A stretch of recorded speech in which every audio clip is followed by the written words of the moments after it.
Hello, hello, hello. So I have seen teachers coming in. So good afternoon, good evening, good morning, maybe to some teachers. Welcome, welcome. So let me know in the chat box if you can see me and hear me okay. Hi, teachers. Greetings from Malaysia, Thailand. Wow, Myanmar. Hello, hello, welcome. So let me know in the chat box where you are joining this session from. We have teachers from Japan, Vietnam. Wow. Hello, Asia.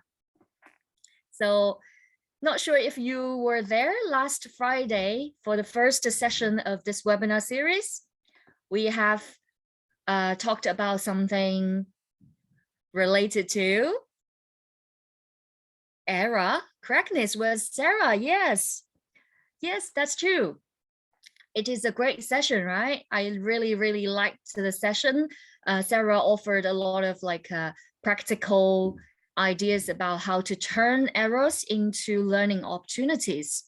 So welcome back. And some of the teachers might join this session for the first time. So a big welcome as well. So you're able to review the recordings, both including last week's session and this session and the coming session as well. So thank you very much for coming here with us.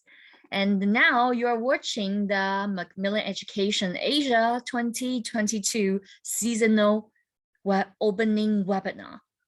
So today is the second session for you guys. So I'm going to give you a quick introduction about what we're doing this year. So as you know, this is the seasonal opening webinar series, and we're actually kicking off our year-round professional development program with this seasonal opening webinar. So basically, we will offer you a lot more teacher training and professional development webinars in this program to help you and support you to go through 2022. So probably you still remember the ELT time chat show we had last year, and also the Macmillan Day webinars, the seasonal webinar, the spring or the autumn webinars. So in 2022, we have put them all together into this professional development program to offer teachers in Asia with a comprehensive and supportive experience of professional development, focusing on these 6 pillars of education. So today, this seasonal opening webinar is going to be the first webinar series starting from March. But there are more webinars and professional development events coming up, so stay tuned. We are going to offer you prizes if you participate into this professional development program as much as you can. So I will let you know more later about this program, okay? So basically for this seasonal opening webinar, we have 3 sessions. Last week, we had the session about error correction. And today we're going to focusing on reading in a digital classroom. And later this Thursday, we're going to talk about listening in the digital classroom. If you haven't registered, you can still scan the QR code here to register for the next session. And I'd also like to share something about the certificate with you. So you're able to receive a certificate after the session. You will receive an email from Macmillan Education Asia. There you will find the certificate and the recording link. So be patient, it will arrive maybe in 1 or 2 days. So do check your spam folder as well. It might arrive there as well. And also don't forget to follow us on Facebook or WeChat. So we're going to share more information about the professional development program and also the webinars about how you can join and how you can win the prizes with us, okay? So do follow us on Facebook if you are based in the rest of Asia. If you're in China, follow us on WeChat. We will share the information with you.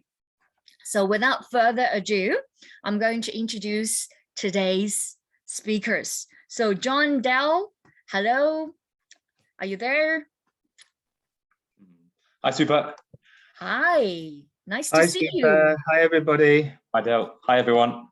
Yeah, have a quick, maybe self-introduction for everybody here. You go first, John. Age before beauty, Del. Or... Absolutely. No.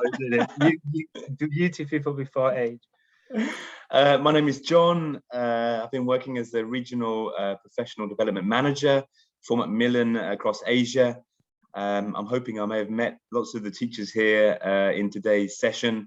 So I work with lots of teachers around the Asia region, helping them, particularly those teachers using our products, with some specific training for our customers, but also some big events as well that we do with Dell and Super around the region. Yeah, and I'm Del Spafford. I'm the regional teacher trainer for an academic consultant for Macmillan as well. I've been working with Macmillan for about 5 years now, doing pretty much what John has just mentioned, going around Asia, helping teachers who are using our materials with their teaching, and generally having a great time getting to meet you all. And I can definitely recognize some of the names in the chat. So very nice to see you again. Yes, we have got so many old friends here today. So I'm not going to take up too much of your time. I'm just going to let you take over the stage. But remember, we're going to have a quick Q&A interview at the end of the session. So don't forget to submit your questions in the Q&A part, so I can come back with your questions for John and Del. So I will see you later. Bye. Bye, Super. Thank you for the introduction. All right, let me just share my screen now. Can you see that nice and clearly? All good, lovely. All right, so welcome everybody to today's session. I wanted to start really just by getting to know who you are first, a bit of a participation with you in the audience. I've got some questions that I'd like to present to you in a poll. So I'm going to pull up my poll now. Okay, and let me relaunch. Okay, so can you see the poll on your screen now? Oh, yes, I think people are already answering. Can you see that, John? Can you just let me know? I can, yes. Yeah, no, it's good. All right. Actually, Okay. it's quite a good. I'm just thinking this session's about reading. So actually doing polls like this on Zoom is actually reading practice, right? It could be. Yeah, it is a bit. Yeah. You can obviously do this with your students as well. Okay, it's flying in now. I think it took a little bit of time. Brilliant. So yeah, so we're always interested, aren't we, John, in where you guys are? Because obviously behind a camera we don't really have much contact. Obviously, most of the training that we've done in the past has been face to face. So it's nice to get some ideas of where you are. Yeah, and I think for those still teaching online as well, these little poll surveys are great, to connect to your students, see how they're feeling today, what they ate for breakfast, just little things to get to know them, right? To build the human relationships as well. And like we said, if it's integrating a bit of reading there as well, it's brilliant. Very much so, yeah. And those the how are you feeling one, it's definitely just there as a bit of an entry task, and something you can have if you're teaching face to face, something you can have on the wall as students go in and they can just touch. If it's a young learner class or if it's an adult class, you'd have more of a discussion, wouldn't you? And obviously if you are digital, then like I said, these polls are great for that. So I'll give you it's slowing down a little bit now. We've got nearly 60% participated, so I'll give you just a few more seconds and then I'll give you the results of the poll. What do you think? You can't see the results, right, John?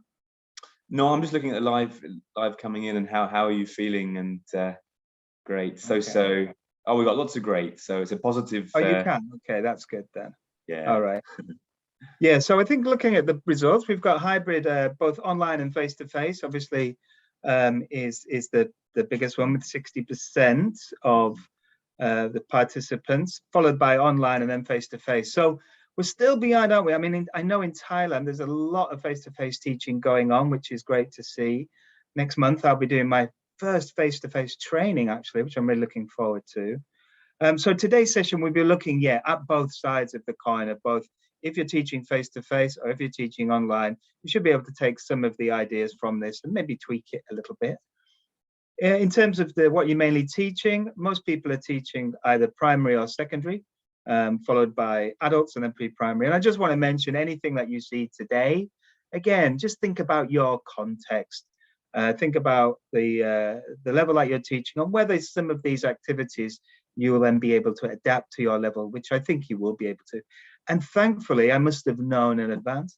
I'm going to show you some materials that are based in primary learners and based at secondary learners as well. So that's great that we can hit those targets. But don't worry, don't go anywhere if you're teaching pre-primary adults, you will get something.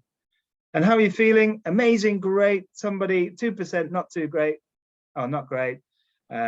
Sorry about that. But hopefully after today's session with me and John, we're going to move that up to amazing. But I don't know about that. We'll see how we get on. All righty, let's crack on then. I'll just quickly share those results as well with you so you can see those for a second. Isn't it really nice tool that I think, the little sharing thing? Yeah. So I'm going to continue with our little bit of audience participation. So you can see here, I have a question for you. It's a very simple question. It's very broad. I am not giving you any context, but I'd like you to tell me what you think is the most important skill. And you can go to our Mentimeter here and let me know. So either scan that, go to Mentimeter, and you will be able to rank the order of how you feel about what's the most important skill. John, what do you think? What's the most important skill? Well, actually, I was thinking from a school's perspective, because I think when I first started teaching there in Vietnam, it was very much developing communication and communicative competence. So they deemed, I think, speaking to be, the most important skill, right? But more and more, I think, as I work, I think reading and writing is pretty important. And I'm a Chinese learner. I'm learning Chinese, and I don't read Chinese, so that's a real hindrance, a real barrier to my learning. You only realize that when you can't read, and it's so much harder to make faster progress when you can't read. So yeah, I'm understanding the importance of reading definitely at the moment. And are you learning to read now then, or what have you just kind of given up? No, I tried. It's I mean, obviously the Chinese characters, it takes a while. So I spent the first 3 years, just immersing in China and hearing and listening to the language before I could even maybe take part in communication. So sometimes you need that listening period as well. So I mean, listening super important to my language learning experience as well. Yeah. So yeah, if I think about my experience of learning, I'm based, as you know, I'm based in Thailand, just outside of Bangkok, and it took me a while to learn to read. But I was so angry with myself that I didn't learn to read faster, because it's not that difficult.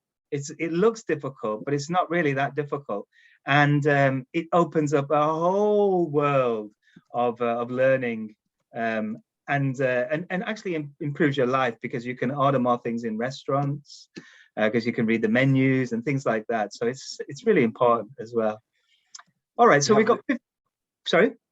No, I was just saying we have this this tool, an app where you can scan the menu in China and it will translate it for you.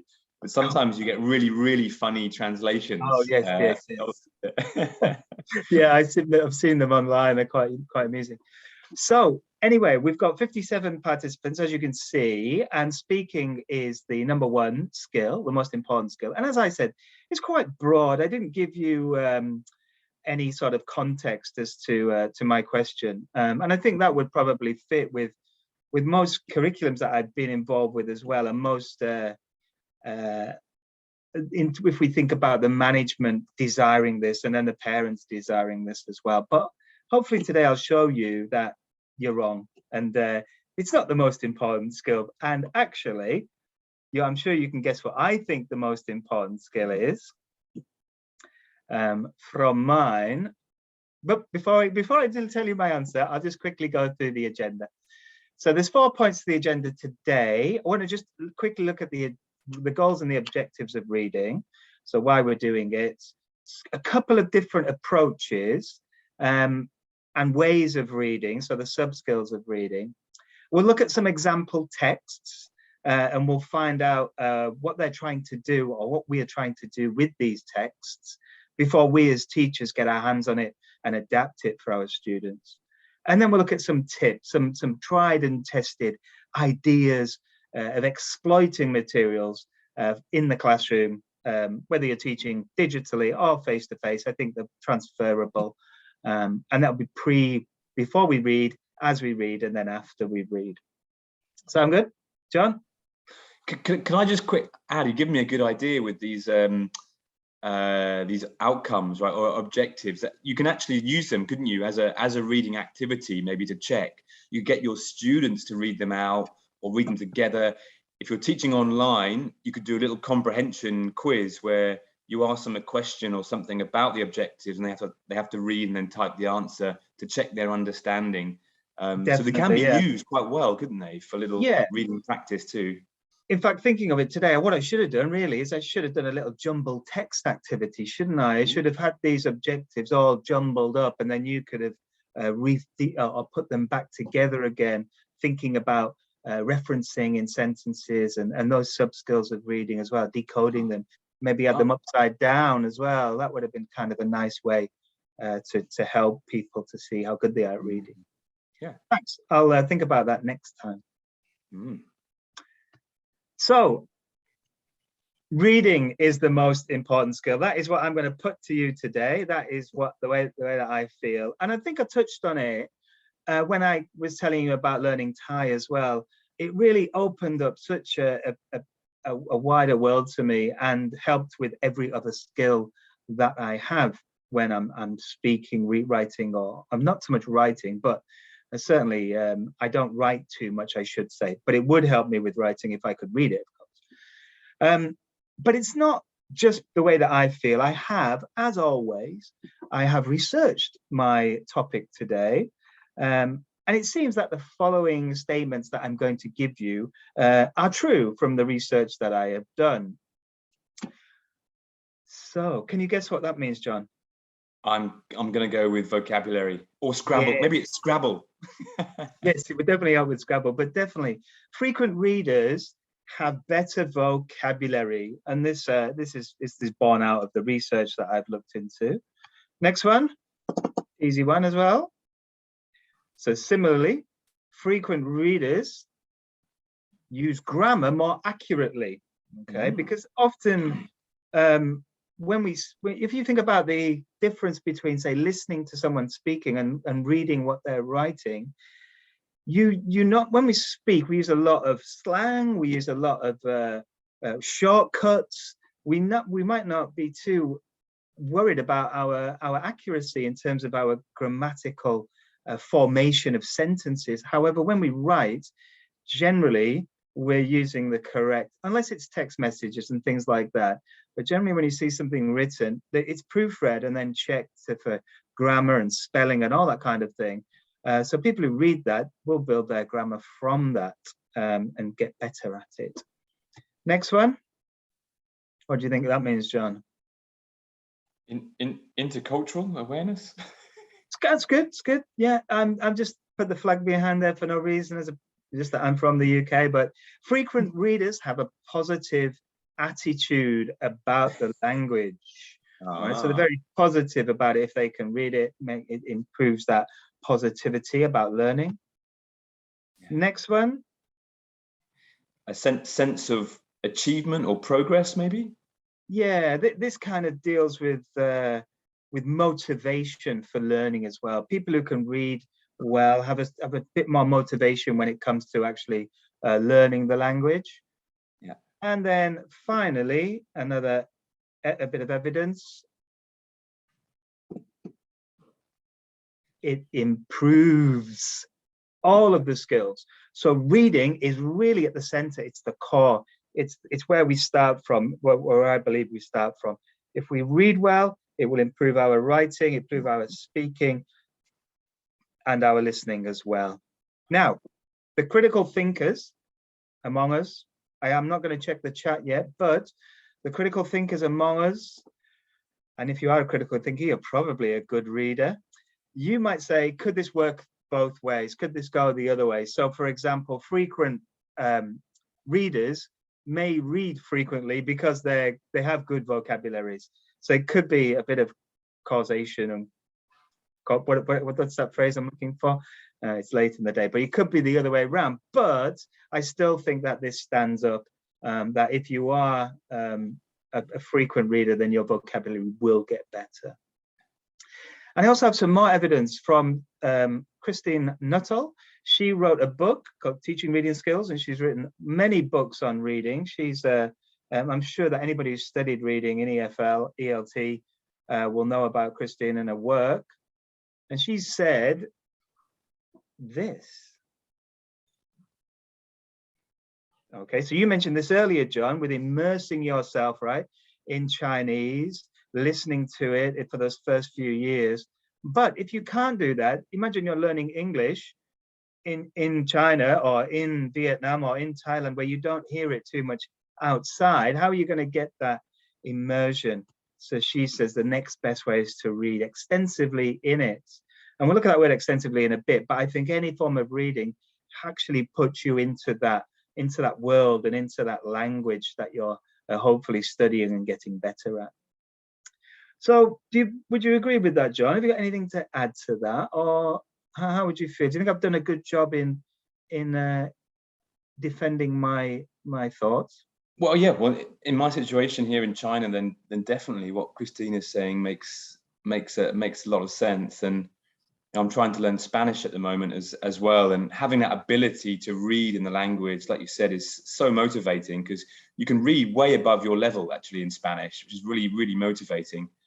I think that really has big knock-on effects on my vocab, and it'll take time with the communication and the speaking, but having that grounding in reading first maybe is a super nice situation to be in. Yeah. Yeah, I would agree. And I'm glad to see that a lot of the materials, particularly Macmillan materials, they look at this very early on. Even in our pre-primary courses, we do have a strong focus on phonics and decoding and learning how to read, and it's very much at the forefront. And I think that's further evidence as to why it's so important to get our students reading early. Alrighty, let's keep going. And we'll have a look at some approaches to reading. And I'm going to put forward to you two interesting ideas that are ways of thinking about our texts that I looked at when I was researching this. And I think the reason for this is that almost every lesson that we have, that we teach, that we participate in, has some reading at it at some point. And you mentioned, even looking at the objectives of your lesson as a reading activity, but generally there's always some form of reading. But why do we have this reading? What's the point of it? Do we want to start a discussion with a reading activity? Do we want to introduce some language?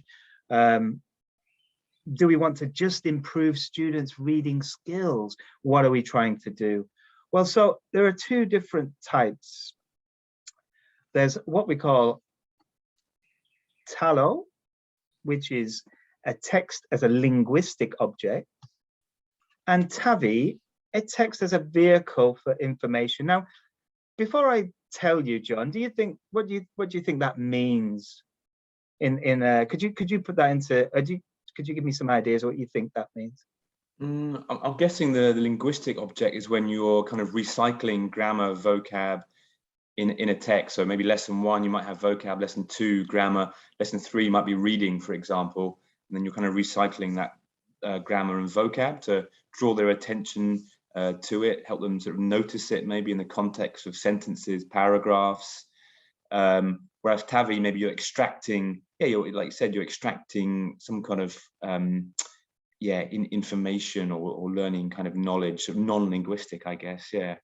Yeah, and if you want to also give your ideas in the chat, it's difficult for me to read the chat, but I'm interested to find out, what you think about this as well. You've hit the nail on the head pretty much. So, I mean, you mentioned recycling. However, the text as a linguistic object, we can also think of it as introducing language as well to students as well. So we can use it at both sides. We can use it to recycle, but also to give them it in the first place. Let's look at a bit more detail. So a little bit of theory here. So we've got what we call bottom-up processing. So if we think about Talo as a text to introduce the language to us students, yeah, so to give them input. So it might, for example, be very strong in terms of the vocabulary, as you mentioned, that we see in lesson 1. And lesson 2, we have the vocabulary cycle. There might be a vocabulary to form the target language, so the grammar that we're trying to teach. So for example, if we're teaching present simple, present continuous, for example, the vocabulary you might teach might be you know, verbs, action verbs, and that kind of thing. And then in the reading activity, which introduces the grammar, they would have that language introduced in it. We often use a text like this for what we call an inductive approach to teaching grammar as well. So you might have you might be doing a grammar lesson, you want to introduce it, but you don't want to tell your students what grammar we're going to learn. You want them to tell you. So you use a text with lots of language examples within that text, and you expose them to the language before they actually know. So students have to really mine the text for language. Teachers are really hopefully giving them lots of opportunities to do that with the text that they select. And then they'll be doing activities to clarify, to check, and then to practice the language in the text. Now, if we think about that in comparison to the next one, which uses what we call top-down processing, and I'll let you Google this. I'm not going to go into too much theory, but this is where we're coming to a text to learn more about the context of what we're studying, finding out students what they already bring to the lesson. So that's the prior knowledge, the schemata, and then also using the genre to maybe introduce, as I said, a topic, and maybe to also get students interested in the lesson, to find out maybe about their attitude to a topic, to find out what a writer is trying to say within that. So, and also very much a tool to practice reading skills rather than language development, which is what we're looking at with a Talo approach. So I've got a couple of questions, and if I made myself clear there, do you think, John, or do we need to just give a bit more clarification of those two approaches? No, it's clearer for me now. I think as a text as a vehicle for information. So that information, like you said, maybe collecting previous knowledge and schemata, for example, or expectations. So it's not only kind of like the reading comprehension part, what comes out of it. Maybe it's collecting other things behind the scenes as well, which is interesting. Yeah, and I guess say if you're introducing a topic, you know, I don't know, it could be on food. You might have a reading that could be even a menu or something. That you might argue that's vocabulary, but it could also be, or even a recipe, for example, to introduce that topic of food. So there's many different ways that you can do it. Now, I've got a couple of questions that I'd like you to answer in the chat. So what do you think? Which one do we use more often in the class? Do you think we're using text to introduce language or text to introduce contexts? What do you think? Let me open up my chat now. Yeah, interesting one. I'm just thinking, often you get lots of like dialogues, don't you? For example, in course books, which may be more kind of Talo, but then you do have a lot of reading comprehension type text as well, or CLIL type texts, which I guess would be, yes, they would recycle the grammar and vocab, wouldn't they? I guess they would be a little bit more TAVI. Yeah, I'm going to have a look at that in a minute, actually. I like this. There's lots of differences coming in. We've got people saying depends on the needs, which is definitely true, yeah. And yeah, Talo and Tevi for beginners. We're looking at different levels as well now. Now, this is good. So this is what I wanted you to do, is to think about this. What I want you to go away with is this a thought of the balance between the two. We'll come to that in a bit. Next question I have for you. Which do you think is more difficult for students?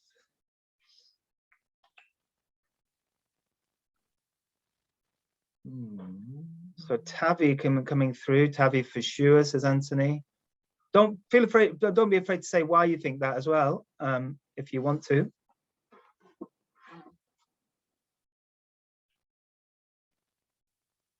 And we've got Tavi. Tavi seems to be is the most difficult. So we'll look at that in a moment and compare the texts. Tavi, because metacognition, very nice. Link to previous knowledge, higher order thinking as well. We'll look at that in a moment as well. Nice. So thank you. Because they have to produce the language. Next one, which is more common in a course book, do you think? What's the most common? Tallow. We've gotten lots of tallows coming through early on. Just let me get a drink. Yeah, I'm thinking primary, like young learners, maybe tallow, but yeah, I'm thinking also maybe some more teens or maybe sort of adults. It becomes a bit more Tavi potentially.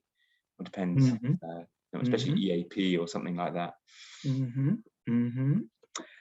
And one more question. Are they always separate? What do you think? Denny says no, straight in there. Lots of no's coming in.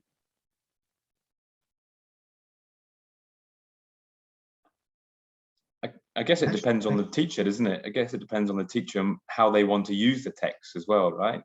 Well, that's very important, yeah. So definitely how you construct your, the questions that you ask after the text. You'll see in some of the examples that the course book does this quite interestingly, that they move. It's really, well, we'll look at it in a moment. Let's have a look at some examples. You'll be able to see it. So here's an example. Now I've taken this example. This is from Story Central level 4, Story Central Plus, sorry, level 4. And I've just taken this as a nice example of a nice text here. We're going to, as I said, look at primary and secondary texts. So let me ask you whether you think this is tallow or tevi. And if you think it's tallow, text as a linguistic object, what is the linguistic feature that we're looking at here? What's the grammar point or the vocabulary? Anthony, I'm not going to show you the questions. I want you to use your skills. But that would help. The questions would help for sure. Yeah. Questions would help. Yeah, but I'm not going to. I'm not going to give you. I assumed this was not tallow when I first saw it, actually. But the way you're talking makes me think this is actually a linguistic. Anthony worked it out with it. Okay, past passive, past simples. Okay. Yeah. So, what do you think, John? Have you got any idea? I'm going to go with the majority in the chat. Yeah, something to do with the past tense, I think. Well, we have got a winner for sure. If you look at Harry, Sia Han, congratulations. Yeah, there are lots of examples. And Anna Oakley as well, very good. You've got lots of examples here of the past simple and the present continuous. Often we compare the two, and you can see that in this text here. So I've got some examples that I can think of. Here we go. Painted with hieroglyphics, have found. Past, okay. Have been. Present perfect, right? Not present continuous. Sorry, present perfect, yes. Yeah. Is that what I said? Yeah, it's okay. Yeah, sorry, yeah, sorry. Invented. Okay, cool. It has changed. So you can see there are lots of examples of the past simple. And if I did show you the questions, Anthony, I think it was, yeah, you would see that the questions are very much linked to the language rather than the content. So let me just get rid of that and we'll look at the next one. What do you think the next one is all about? I'm going to predict Tavi. You're going to go for a Tavi again, huh? Oh, sorry. You're going to change and go for a Tavi, I should say. Let's have a look. Let's have a look.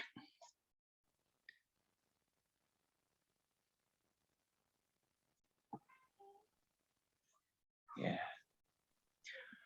So we got lots of Tavis coming in, text and vehicle information. Now, yeah, you would often think of a story as being an extensive reading activity, which would be reading for pleasure, which would be a vehicle for information, and to do something. And you'd be right, but I think this is where I asked that question about are they separate or not? If you look at the examples here, I've seen this from the same. They're all from the same unit, I should say. We've got past simple, past simple. We've got present perfect. So this is what you mentioned before, John, about recycling.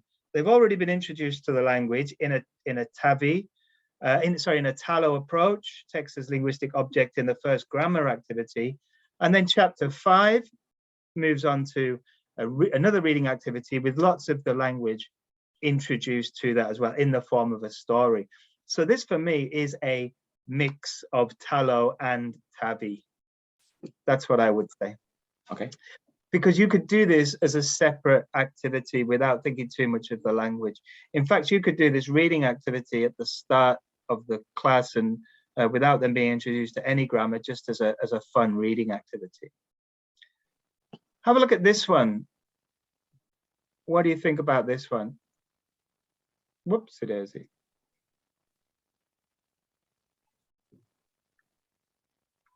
So this is from a CLIL lesson, a content, language, and integrated learning lesson. What do you guys think here?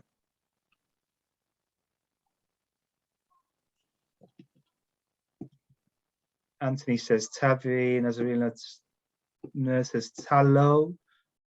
I think now we've got TAVI and TALO. So that's a good answer, isn't it? TAVI and TALO is always going to win, I think. Yeah. Here we've got present perfect in the question, but that really is the only example I can see of the present perfect. So if I'm thinking about comparing present perfect and present and past simple, then it's not really a TALO document. Getting my acronyms mixed up. This is certainly moving a lot more now towards a vehicle for information, to giving context, to finding out about the subject around history, and a little bit of a nod to the grammar that you've seen in the previous text or the previous lesson. And then the last reading we do is from the CLIL ebook. Let me just clear the drawing. And what have you got here? Think of the grammar is present perfect and past simple. We established that in lesson 1 or lesson 2, chapter 2. So I think what we have here is definitely probably the biggest example of a text as a vehicle for information, TAVI. Well, there's no comparison here between the past simple and the present perfect. So what we have here is a clear indication that we're moving towards the topic. The topic is history. The topic is about communication. The language we've covered already, and now we're just trying to get more information into our learners in an interesting topic. So we got 4 texts there from 1 unit of Story Central Plus, which creates a wonderful balance, I think, between the TAVI, text as a vehicle for information, and the TALO, text as a linguistic object. So we're using the text in a really nice way, in a really balanced way, to promote language learning and reading ability as well. And I hope that's given you some clear evidence of that there.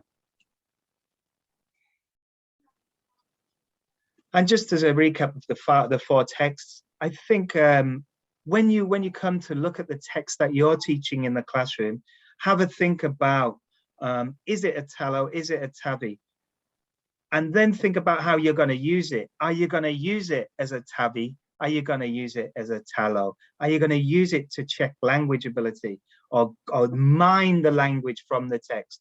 Or are you just going to use it as a reading activity to improve your students' reading skills? And we'll look at 4 different types of reading skills in a moment and how we read. All right, let's move on.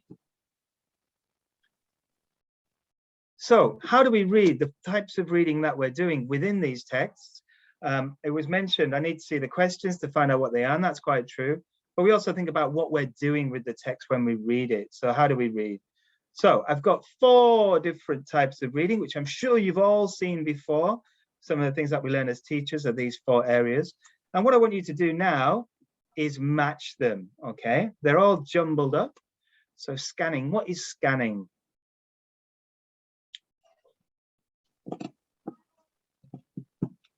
Have a think about that. If you want to write it in the chat, you can, but I'll give you just a minute to have a think about this. And maybe John, while they're thinking about that, which one do you think you use the most frequently in your daily? In English or yeah, other yeah, languages? in your daily, in your day-to-day life. Yeah, I guess in the morning when I look on the sports websites, I would kind of, yeah, would I skim? I would probably just skim through. Actually, I'll probably just sort of skim through and kind of find the information or fun things or interesting things that would appeal to me on that kind of sports website, for example, first thing in the morning. And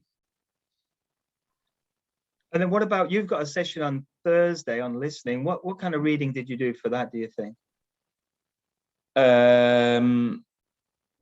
Good question. Yeah. Interesting, isn't it? I would have gone through, yeah, a lot of websites and things like that, and I guess I would have, yeah, very sort of, yeah, scanned certain articles as well for different activity types, different sort of theories and approaches for listening, for example. So, and then when you found one, and then you found a nice activity, what would you do? I would probably underline it maybe, or copy Right. and paste it to a Word document or something like that. Yeah, as a reminder. Yeah. I think what I'm getting at, yeah, is you would probably say, oh, you skim that, I like that, or scan that, I like that, and then intensively read it to get some more information. Here are the answers anyway of what we're doing with the language. So scanning, looking for key data. And I think that's what skimming when you were talking about reading a newspaper article. We'll look at this in a bit more detail right now. So with something like this is a Wikipedia. What would you do you think, with a Wikipedia? Yeah, that's an interesting one. I've been trying to look at one famous person on Wikipedia every day, just to try and learn about some interesting people. And yeah, again, you just kind of, I would just kind of, yeah, maybe sort of scan through, maybe scan the contents to find what interests me, and then sort of click on that. Yeah, that's exactly right. So you're scanning, you find the data, and then you read it a bit more intensively. This is a manual, so I'll just quickly go through this because I'm a bit wary of time now. Sorry, I've just lost my time. So a manual, this is something that you would read intensively because you need all the information in order to complete the task that you're doing. A newspaper article, you would skim, maybe find some information that was important, and then read it more intensively if you wanted to. And then extensive reading is our reading for pleasure. You come back to it, you put it down, you go back, read it again. And this kind of reading, you don't need to understand every single word. So let's have a look at some different activities. And we're going to, as I said, look at pre, while, and post reading. And we'll have a look first at prediction, at reading and gist reading activities. So we use the same text. One thing I would say to everybody is, when you're doing prediction activities, is definitely to use the images. The images are really great. And it's very easy if you're online or face-to-face just to cut these out and show them. If you're teaching face-to-face, you just need a piece of paper to block everything out and show the images. If you're online, it's very simple, cut and paste, and you can do something like this. But don't forget the images. They're there for a reason. Isolate them and get students to really think about and predict them. Just a quick one. What do you think the title of this activity is, by just predicting from the images? Any ideas?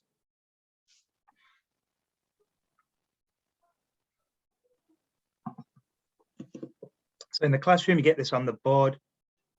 get everybody contributing, get everybody brainstorming. What are daily acts? This is good. Daily routine, yeah. How to save the earth, Rosinta. Now that's going to be pretty close. So here it is. Change your lifestyle, yes, and save the planet. So we'll bring that out of the students. So you'll be getting verbs of what they do throughout the day, and then maybe some ideas to recycle as well. And to go to school by bike, not by car, turn off the TV, that kind of thing. We can also do lots of nice prediction activities using something called a salute. Do you know what salute means, John? No, tell me. It's a really fun activity, and it's actually used by the military. They use this acronym when they go into a situation and they want to describe it. So if you've got an image, you might want to describe your image like this. So you might think of the size, the activity, location, uniform. So here's my image. So the size of the image is there's 1 man and 2 children. The activity, they're being interviewed, all right? Location, they're in school, wearing a uniform or detective clothing. Could be AM or PM, we don't really know.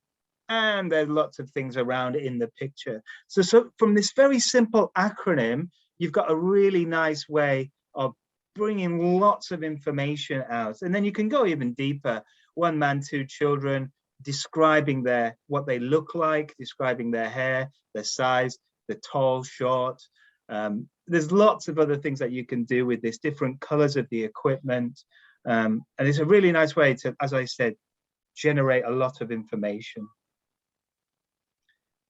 Gist activities, when we think about this gist activity, there's always in the reading, the examples, when was the first communication? And here we have another gist activity from Gateway to the World, a secondary course. And I love this gist activity. We've got 3 different A, B, and C, and it's linked to an exams activity.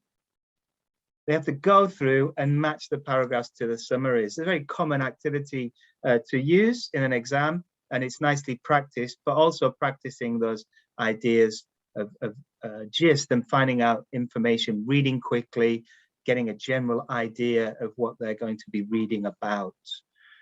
One thing to be careful of with gist activities is they need to get to the end of the text or towards the end of the text to answer the question. If the question can be answered in the first sentence, then it's not really a gist activity and they just put their heads down and they've finished. So you need to think about your gist question deeply in terms of when they can answer it. And there's the nice exam tips for our learners.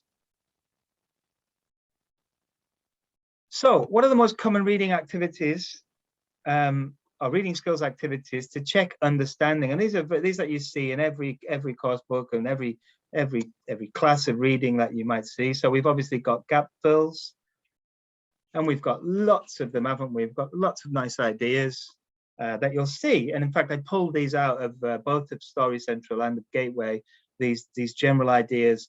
And I think, again, variety and balance of activities is very, very important.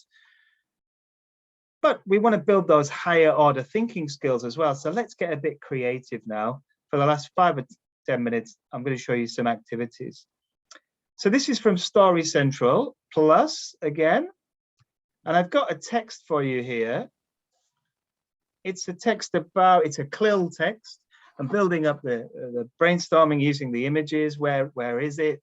What would it feel like to be there? That kind of thing. And then I might give them the text. Now here's the text. Now you will read the text and very simply put the text in the correct order. So I'll give you an idea. I'll give you 20 seconds to see if you can put that in the correct order. A is first. What's next?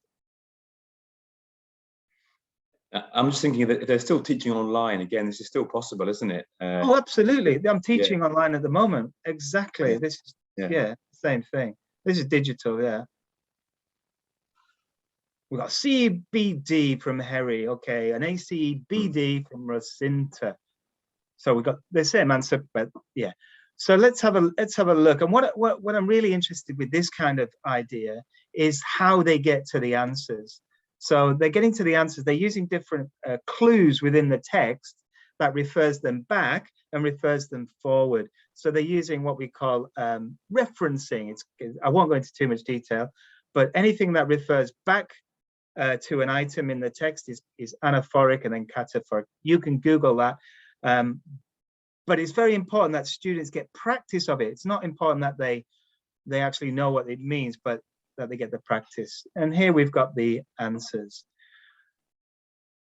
As I said, sequencing is a higher order thinking skills, putting things in the correct order, a really nice way to build those skills of reading. And then we can show them the answers on the screen if you're teaching digitally, and they can check their answers. This is a really neat activity. I love this because it's creative and it doubles the amount of language that children or students, teenagers are exposed to. So what they have to do is they have to look at the text and then synonymize this, okay? So they have to rewrite the text using different language and different words. So you help what do you help? You help if you're a shop assistant, you help who do you help? The customer, Ellen, yes, trying to listen to. For example, you give them the shoes to try and bring them the correct what? The correct size, excellent word. So what I might do is I might put students into groups of 3, group 1, group 2, group 3. They get into their groups, put them into breakout rooms if you're teaching online, and they have to read this, and then they have to come up with the same text, but written in a different way. So they might come up with something like this. So they've gone through it. Group 1 work together, they build this text together. Group 2 do the same with theirs. Group 3 do the same with theirs. And then you put them into groups of 1, 2, and 3, and they can ask each other questions. They can write questions. They can dictate it to each other. It's very, very personalized and student-centered, and a really nice way to get them, using synonyms and thinking about language. Yeah, it just reminds me of a nice activity I remember doing, and I got this through one of my first teacher training workshops that I received when I first started my teaching, and the teacher gave a list of words, like 10, 20 words that could be exchanged or substituted for words in the text. And in pairs, groups, they read through the text and try and substitute in those words, and then reread it back. Or the teacher reads it back, and when they reach a word that the students think can be substituted, they have to say, "Stop, teacher," and then they reread with the substituted word or phrase. And very, very nice. Yeah, and I think make sure you have more words than gaps, right? Yeah, that can be used. That's kind of fun. The next one is dealing with unfamiliar words. Often a problem, isn't it, with students? They don't know what a word means, so they stop and they have to try and find that meaning. Here's a nice idea. Now, this is more with looking at grammar, but it's a reading activity. So a plip is stronger than a plop, all right? A plip is more expensive than a plop. A plip is usually more colorful than a plop, and a plip is sweeter than a plop. So what we're trying to get students here is to come up with some nice ideas to try and fit in this gap using these comparative sentences. And this would be an introduction to being able to understand or put words into a text to make it to be able to be understood. So an elephant is stronger than a cat, for example. A watch is more expensive than a book, and this kind of thing. So they're putting words in. This would be for a basic level. And then what we could do is the same thing, but with a text. So I took a text from level 4, and I've substituted this, right? Now, what I'm going to get my students to do, and actually this is easier to do online than it is to do face-to-face, because of the technology is easy to substitute the words into the text, and you can just show it on the screen. And what I get them to do is answer lots of questions. So what happened in town? What would be the answer to that? There was some kind of robbery, or somebody stole something. A robbery, maybe? So you're already thinking about changing the the words that have no meaning to words that do have meaning. But you could also just answer, what happened in town? Well, there was a plip. That's what happened in town, right? Yeah. Who stole the jewels? Well, a plop stole the jewels, right? So this is a good indication of questions having meaning and asking the right questions, because you could get 10 out of 10 for answering these questions. Well, they're not 10 questions, but you could get all the questions correct without understanding the text. So as teachers, think about the questions that you ask. I just wanted to put that out there as an example. But really what I want students to do is to think about the words that are missing. So yeah, we've got, there was a plip in town, which is a crime or a robbery, as you said, John. A plop, who commits a crime? A plop is a thief, as you mentioned. Who comes and looks around after that? Well, dobbies do. And what are dobbies? House elves in Harry Potter. Yes, no. Detectives, the detectives. We got it in there. What did they find on the ground? They found some stamplings. I'm giving you a clue with the word stamp there. Footprints. Footprints, No. yeah. So as we go through, you can then take your students through that. One thing about this, it builds confidence with a text, particularly if they don't know the answers to the questions. It builds a lot of confidence because it means they can answer questions without actually knowing the answers, and then they can guess and find out. Last thing I'll show you very quickly, a post-reading activity, which is our mind map activity. Any text that's got different paragraphs and different titles for paragraphs lends itself greatly to a mind map activity. So I've got here we're talking about generations, different generations. We can create a mind map. We put the mind maps around there. Students work together in groups. They complete the mind map. I've got it all here with their books closed. So they read it once. They complete the mind map with their books closed.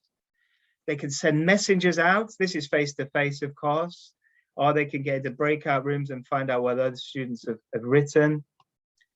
They can then read it again and go back to the mind map and build it up again.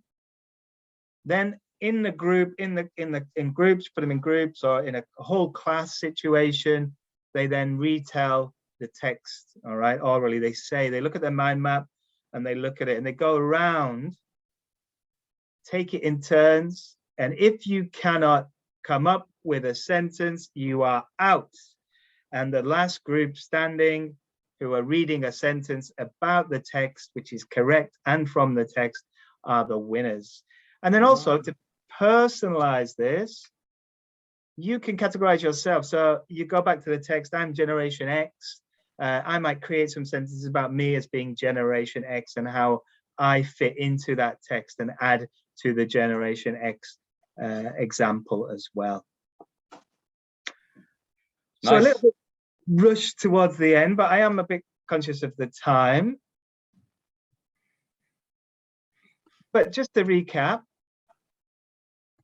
I'll put that up and let you have a read of that, and maybe can bring Super back in and see if there's any questions for us to answer. Well, I like the graphic organizer one. That's like, what do you call it? Like a mind map or graphic organizer, and that's so brilliant. I think as a kind of a springboard. Obviously, you have to read, right, and record the information, but that then gives you like a springboard for kind of production as well, doesn't it? Which is lovely. You could orally, couldn't you, retell it, or you could take it in turns to write something as well if you wanted to integrate more skills. I like the idea of bringing the reading into, then, as you said, bringing it into a productive task, and then adding them to it as well. HOTS means higher order thinking skills. Sorry, I thought I mentioned that. Higher order thinking skills. Yes, I do think the idea to bring these reading activities into life and get the students stand up and doing some group work is going to turn the reading activities into some kind of games or like activities that will motivate them more. Yes, and I have got a few questions from the audience, and I'd like to ask you, John Dell, to share some of your ideas. So the first question from teacher Rose, and also I think teacher Trotthip, sorry about my pronunciation if it's not right. They also they've both got like similar concerns about how to motivate students, how to encourage students to read more. Yeah, how to make reading more attractive to them. Yeah, I think one of the examples I gave today, which is Story Central Plus, particularly in primary class, is a perfect example of how you can motivate students to learn through reading and getting them to read extensively, because there's a reader that comes with it. So the text I showed you, the second text, which is the story, if you like, it comes in a separate reader, and there's different genres. Students can choose to read it again if they want to. So you're giving them, I think you have to give them a choice about what they want to read. And there's lots of choice in the readers there. And generally they appeal to learners because they're written for those learners. I would encourage learners to read by reading myself.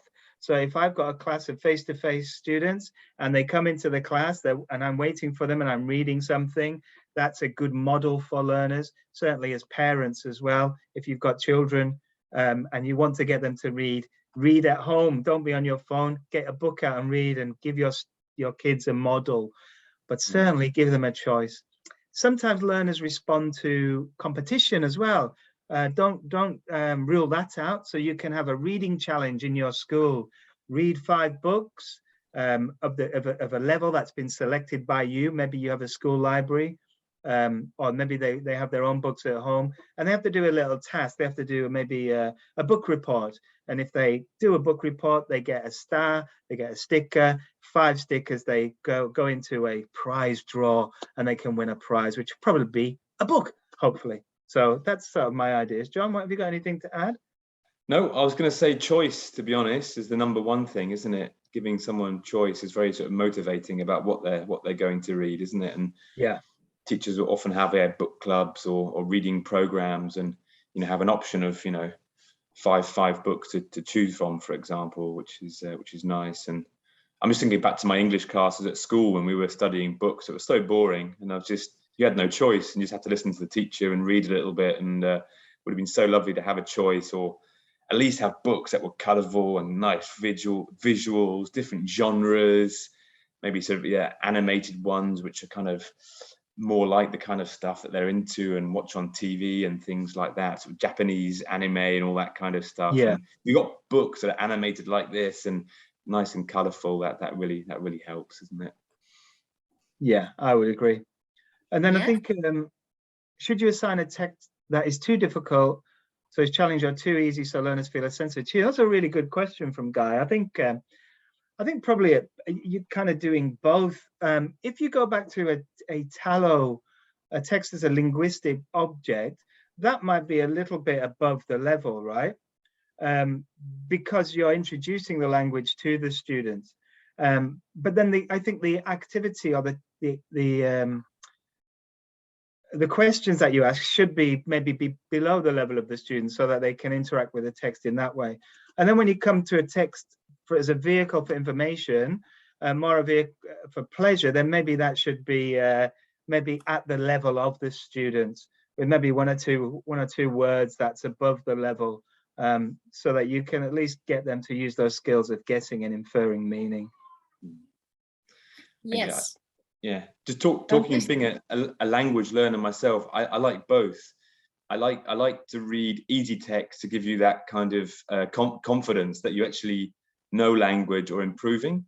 But also, if you do one just above your level and you can understand, 70-80%, that gives you a lot of motivation as well, I think. And yeah, so it can work in both ways.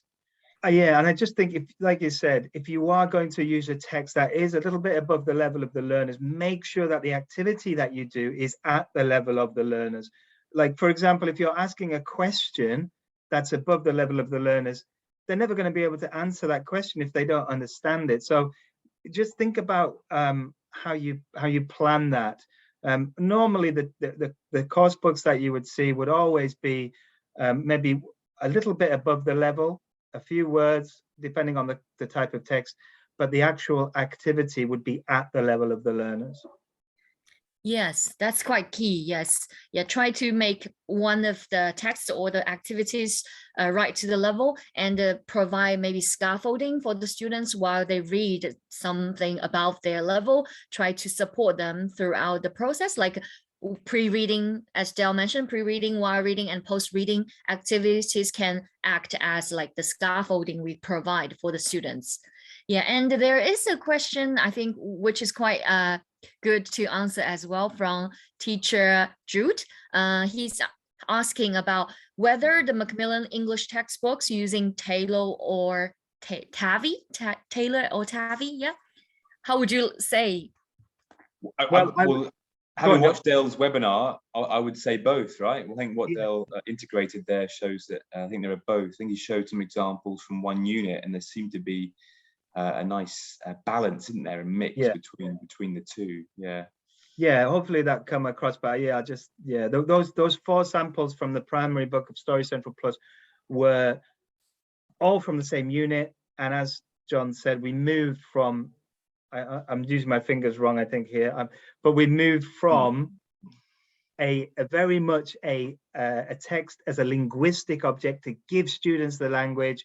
And then we moved into recycling and then leaving that language away and then focusing more on the context and the information of the unit itself. And that balance, I think, is really important. And please, go away and think about that balance when you are teaching your students reading.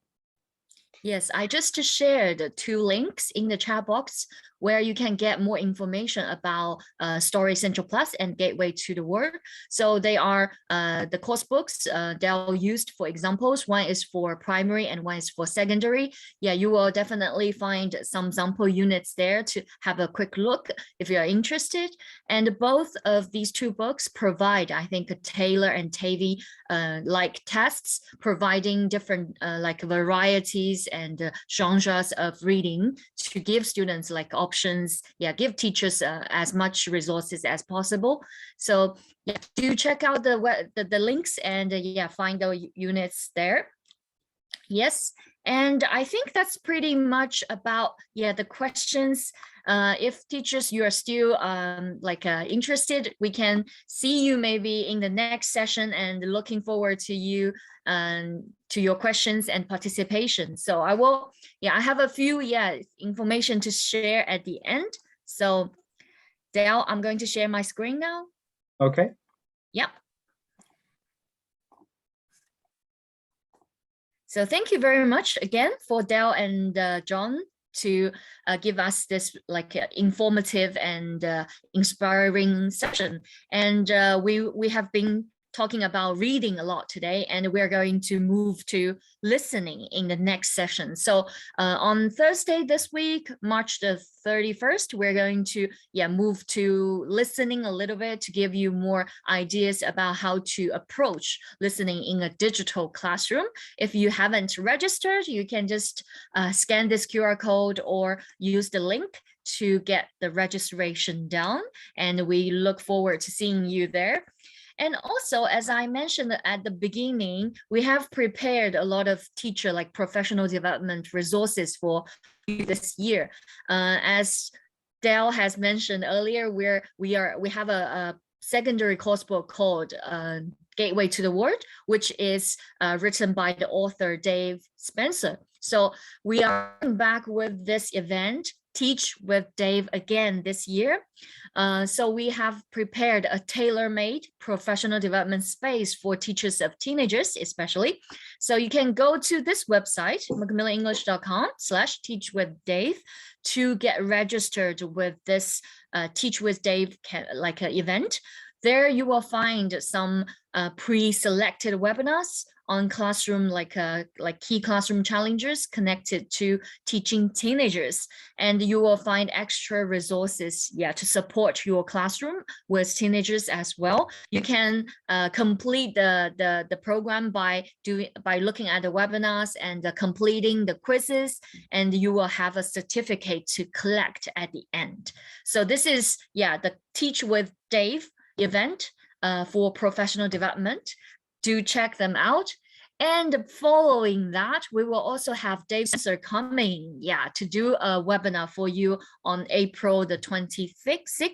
So we're going to have 3 sessions, which you will find maybe one suitable to your time zone. And you can also get registered there at macmillanenglish.com/teach-with-Dave.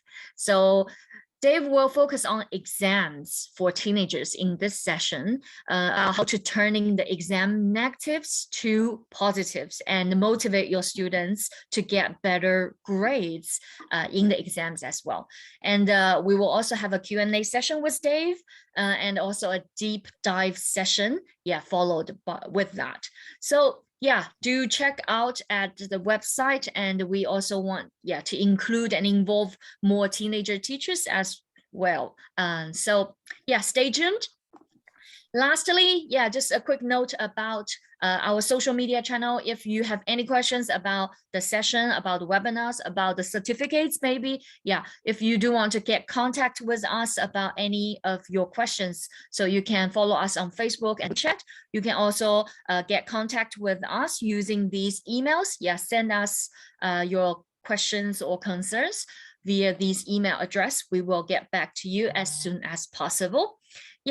And you will also find more information about the 2022 Professional Development Program on Facebook and WeChat channel as well. So that's all for today. So I look forward to seeing you on Thursday this week for our 3rd session. So maybe quick goodbye from Dale and John.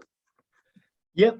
It's a goodbye from me. Please do the Survey Monkey, which you will see in the chat. It's really important so that we get your feedback so we can give you what you want throughout the year. So thanks Super for hosting. Thank you, John, for being a great foil and asking good questions and chipping in when appropriate. Thanks very much.